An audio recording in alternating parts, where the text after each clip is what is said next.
I'm home, babe. I said I'm home. Where's my kiss? Galit ka ba sa akin, Therese? Hindi. Bakit ang cold mo? Hindi ba pwede? May problema ba tayo? Wala. Eh bakit nga ang cold mo? May nagawa ba ako na hindi mo nagustuhan? Bakit hindi mo itanong sa sarili mo, Eric? Ano? Akala mo ba hindi ko malalaman? Malalaman ng ano? Na matagal mo na ako niloloko. Kulang ka lang sa tulog, mahal. But I have a proof. Ano? Sinansa ka ng tropa mo yung picture niya ng babae mo. Therese naman. Gaano katagal mo na ako niloloko? Therese. Stop calling my name, Eric. Kilala ko sarili ko, okay? Now answer my question. Gaano katagal mo na ako niloloko? Okay. 4 months. I really don't know what happened. It was just normal hookup, but then she was that good, so I asked for more. Ayaw mo kasing gawin natin eh. Wait, what? Pero Teresa, yun naman ako lagi uwi. Totoong niloloko mo ko? I was just pranking you, Eric. Prank? My Facebook followers asked me to prank you. What? Therese, they've been watching us since our conversation started.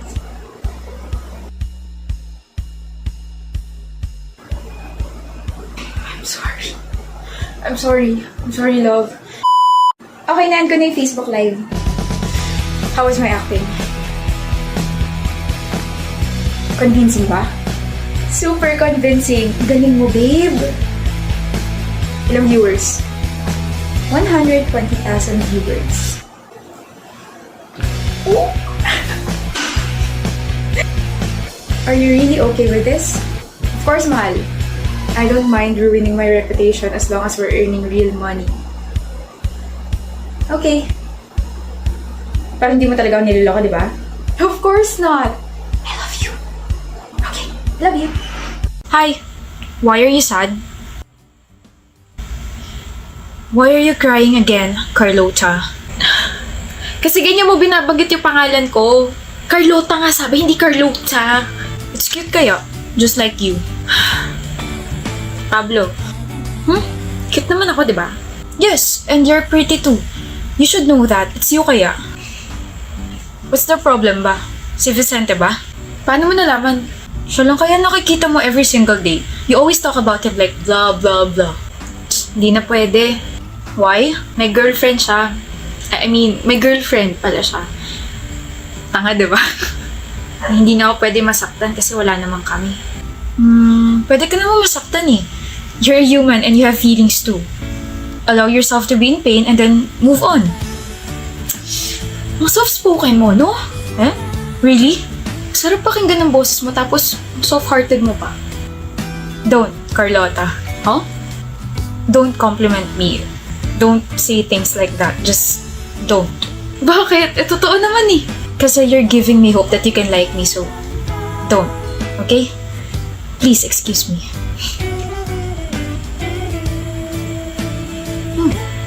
Carlota, bakit Vicente? Wala. Mangangamusta lang sana. Bakit? Bakit? Bakit ka nangangamusta? Bawal kamustahin yung dating nagkakagusto sa'yo. Focus ka lang sa girlfriend mo. Dating nagkakagusto sa akin? Bakit di mo na ako gusto? Hindi na. Masama yun. Aware na ako may girlfriend ka. Nakausap ko pa nga siya sa harap mo, diba? Kaya ayun, na-hurt ako. Pero okay na. Naka-move on na ako. Hindi na kita gusto. May bago na? Carlota! It's already lunchtime. We have to eat na. I heard mahaba pila sa Candot. Canteen kasi, Pablo. We're already in college. Adults na tayo, so it's Candot, not canteen. Oh! Yo, Vicente Mus! Vicente, hindi Vincente Mus. Lika na nga ang kulit mo kung ano-ano na naman tinatawag sa ibang tao. Sorry, Vicente. Feeling niya kasi funny siya. Ibang tao na ako? Let's go, Carhaita! Oo na! Alam mo, sometimes I can't believe na we're power friends, Carlota. Bakit? We're different kaya. You're loud. Tapos ikaw ang tahimik mo. You're makulit. Pero ikaw ang behave mo masyado. You like spicy noodles. Samantalang ikaw nasusuka ka sa mga maaanghang. You hate mornings tapos gising ka lagi sa gabi. Pero kabaliktaran naman kita. I love that. Huh? I believe opposites attract. Sinasabi mo bang na-attract ka sa akin? Attractive ka naman talaga. Ang honest mo naman. You've been hanging out with me for months na, you're masayang kasama naman kasi tapos I get to observe you pa since last year. Last year? Ino-observahan mo na ako last year. Sa totoo lang, since last year. Carlota. Vicente? Hindi ko talaga girlfriend si Micah. Huh? Tapos na tayo sa one more chance. Sa second chance naman tayo. Huh? Nasaan na yun? Hindi ko talaga siya girlfriend. Si Micah, never ko siya naging girlfriend. Sinabi ko lang yun kasi hindi pa ako sure sa feelings ko para sa'yo. Pero ngayon, gusto na kita at nagsiselos ako kapag kasama mo lagi ito si Pablo. May crush ka ng babaita ka? Hinahangaan ko si Primo kasi hindi na siya late kapag gumagawa kami ng paper. Nagbago na siya. Akala ko naman kung ano. Well, akala ko naman crush na iba. Nag-expect ako buwisit. Mali ba sinabi ko? Uy, Megan. Megan. Uy! Bakit hindi mo ako pinapansin? Hindi naman ako late ah. Hindi nga, kaya nga crush na kita eh. Muntik na akong kilig. Buti na lang naalala kong crush niya ako kasi hindi ako late. Buwisit. So, bakit mo ako hindi pinapansin? Sabi mo, Primo, kapag may narinig akong Meg, ikaw yon tapos lilingon ako. Megan tawag mo sa akin eh, hindi naman ako si Megan mo. Megan ko? Diba si Meg mo ko? Meg ko? Mali ba ako? Wait lang, order lang ako, okay? Babalikan kita. Napaka-cute. Nakakairita. Meg. Tignan mo tong, cellphone ko. Pinicturean ko talaga to. Mataas yung mga quizzes ko. Congrats! Gusto kong malaman mo na matalino ako. Hindi ko naman kina-question yun. Hindi na rin ako masyado nagbibilyar. Focus ako sa studies ko. Hindi porket mayabang ako or ganito ako magsalita hindi na ako mabait. Mabait ako. Yun lang. Sige, CR muna ako. Ano ba itong ginagawa mo? Ano bang nangyayari sa'yo, Primo? Wala. Gusto ko lang ma-realize na bagay ako sa kanya. Na bagay kami. Primo, pwede pa abot ng eraser? Ano pa? Kahit ano ibibigay ko sa'yo. Gutom ka na ba? I can order for us. Parang may nagbago sa'yo. Talaga? Parang humaba yung patilya mo. Joker ka pala. Sabihin mo kapag pwede na akong tumawa. Joke lang kasi, parang naging malambing yung boses mo. Hindi kaya. Maangas kaya ako. Mali ba ako? Sabi kasi ng best friend ko, matuturo ako mag-observe ng tao para daw hindi na raw ako natitake advantage. Aba, dapat lang. Pero, ano pang na-observe mo sa akin? Ayoko na palang malaman. Huh? Kinikilig ako sa paraan ng pagtitig mo. Meg. Alam mo bang may mas ihahaba pa yung pangalan mo? Huh? Meg. Megan. Meganda ka. Alam ko. I know, nakakakilig, di ba? Paano mo napahaba yung pangalan ko? Saan ang galing yung Meganda ka? Parang ang gulo naman yata, Primo.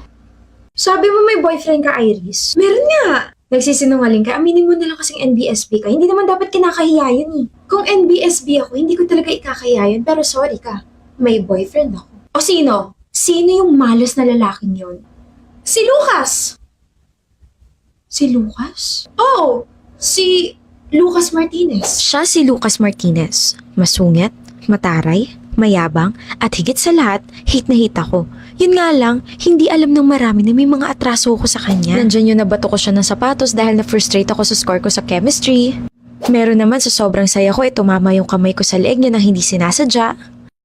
At ang pinakamalala ay natapilok ako, tumama yung kamay ko sa phone niya at nabasag ko yun. Pinatulan ka? Ni Lucas? Nakaka-offend ka. Ako kaya yung pumatol sa kanya. Hinabol niya ako tapos... Sino humabol sa'yo? Lucas! Hinabol mo raw siya. Halika! Usap tayo. Narinig mo lahat? Oh, nasa likod niyo ako eh. Ano ulit yung sinabi mo? Girlfriend kita? Pinatulang kita? Hinabol kita? Sigurado ka ba ako yun? Alam kong marami akong atraso sa'yo pero... Sino ka ba? Mabuti yan. Hindi mo ako kilala. Kilala na kita. Tinamaan mo ko ng sapatos, tinamaan mo ko sa leeg at binasag mo yung phone ko. Ikaw yun. Correction, natamaan, hindi tinamaan. Nabasag, hindi binasag. Not intentional lahat ng mga yun. Ginawa mo pa rin. Nagawa, hindi ginawa. So ano gusto mo mangyari? Huge favor. Ayoko. Lucas, I promise, I will let you break up with me. Ano? Just pretend to be my boyfriend for months. Bakit naman ako papayag sa gusto mo? Kasi gusto talaga kita. Gusto maging, peace, prosperity, kapit-bisig. Ano makukuha ko dyan sa gusto mo? Name it. Bayaran mo tuition ko. Don't name it. Like, never mind. Ako na lang yung magsasabi, okay? Ang makukuha mo, extra fame and extra sauce. Imagine, papatol ka sa isang nobody. Like, masasabi ng mga tao na, bait naman ni Lucas, pumapatol sa hindi niya ka-level. Mababansagan kang, gwapo na, mabait pa. Aray, grabe yun na. So payag ka na? Do whatever you want. I'm Iris. Alam ko. Alam niya? Fruity. Anong ginagawa mo rito sa classroom namin? Eh di sinusundo ka ng girlfriend mo. Sinusundo kita. Mukha kang tanga. Anong gagawin ko dyan? Magpapalit tayo ng bag. Okay lang sa akin. Total, masakit naman na yung balikat ko. Dalhin mo ka ako yung bag ko. Marami kayo nakamasid. Wala kang tao rito sa corridor eh. May CCTV. Uwi ka na? Obvious ba? Ano ba yan? Wala ka man lang ba ka-sweet-sweet dyan? Like, ingat. Rar. Take care. Hindi ako mahilig sa matatamis. Ano yan? Hatid mo ako. Bakit? May nakamasid pa ba sa atin? Wag na nga, Lucas. Baka nakaka-istorbo pa ako sa'yo. Baka, may lakad ka pa. Something like that. Anyway, thank you for today and thank you for the patience. Tandaan mo boyfriend pa rin kita sa Monday. Kaya mo to, Iris. May bagkan mong malaki. Kaya mo to. Ako to. Pwede mo naman kasi akong tawagin. Naiwan mo kasi yung paper bag mo. Okay ka lang ba? Halika, hatid na kita. Hindi na. Sa school lang naman valid yung deal natin eh. I insist. Pares din naman tayo ng way. Okay. Mag-isa ka lang ba sa apartment mo? Bakit mo natanong? Hindi kasama sa deal natin yan Sira, para ka kasing takot na ewan. Di ba mataray, masungit, tsaka mayabang ka? Don't tell me, nafu-fall ka na agad sa akin. Uy, kanina lang naging tayo Bawal ba maging concern? Grabe, Lucas, ang rupok mo pala. Huwag kang ma-fall, bawal yan. Hindi ako nafo-fall. Wala pa nga ako nilalabas na charm eh. You're charmless. Salamat sa paghatid, pwede ka na umalis. Hindi mo pa sinasabi yung totoong rason kung bakit gusto mo yung ganitong setup. You're scared of me tapos may mga atraso ka sa akin, Iris. I'm sure may mas malalim na rason pa kung bakit gusto mong gawin to. Actually, wala namang malalim na rason. Kaya ako to ginagawa kasi gusto ko lang talaga mapalapit sa'yo. And, ayun, gusto ko mapalapit sa'yo kasi gusto nga kita.